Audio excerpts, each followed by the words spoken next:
Tonga sao daholo zanagasikara mbola avy ianareo dia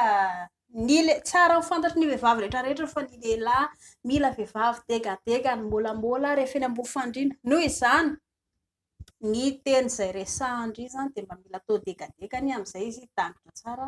mazoto tsara mankafy mazotomana tsara hihinanandry inona avy zany le karazana degadega ohatra rehefa hoe mampiditra ramose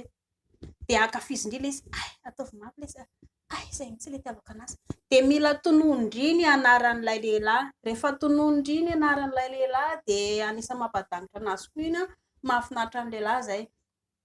eto ihany koa rehefa le hoe hifanoroka ianareo anankiroa dia ataovy mitsetsitra tsara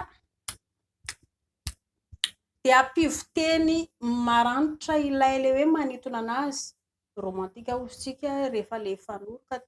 ny lehilahy le mila teny dekany tsodany lahy zany atao ohatran'izay mihitsy ka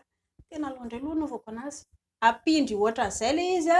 dia eo ihany koa le mba ampiana fampijery tompoko tsika le ao anaty maizina be ina rangana atao anaty maizinao asany devolony anatin'ny maizina rehefa manao zavatra tsika dia mba manao zavatra ao anatin'ny hazavana dia mba misy ihany koa le fifatohanao noho izany mila jiro ianareo anankiroa tsy voatery moa zany le jiro mazava be fa misy ilay jiro mitsolopoloko mahafinaritra ireny ampivo mozika ihany koa izy mba hampilamy mampifantoka tsara anareo anankiroa fa izay le anao teny degana ohatran'izay ohatra indray ramose hoe rehefa le anaikitraikitra andrina rehefa hikapoka andry mila zany ankafizindry izay ataon'ny ramose rehetrarehetra ohatra hoe mikapoka izy be mihitsy zany ohatra somary manongo kely izy mahafinaritra be mihitsy izy zany ohatra indray izy somary manafosafo mibedabeda ny vatany rehetrarehetra eto amin'ny ravinono sy ny ravim-body sy ny rehetrarehetra tena ankafiziko mihitsy le zany miezaka indray zany hoe mankafy sy mity izay zavatra ataony ramose rehetrarehetra dia dokafandry ramose amin'ilay zavatra ataony dia mankafy izy dia mazoto izy amin'izay fotoan'izay hihinanandry ary eo ihany koa ilay hoe indrikonge mahazo tsirony avy eo rehefa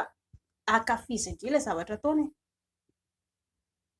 itsika zany aza mifanery raha ohatra ka tsy tianao ilay zavatra atao dia mialohan'ny anaovanareo ilay ady any ianareo anankiroa no mifampiresaka hoe ohatr'izao tsy tiako izao tsy atao ajanona le ohatran'izao dia mila manaiky ramose raha toa ka tena tia andry ramose tsy maintsy manaiky izay mampivady mivady tsy azo atao ny mifanery apetrao amin'ny commentaire amin'izay karazana teny deganinareo mazoto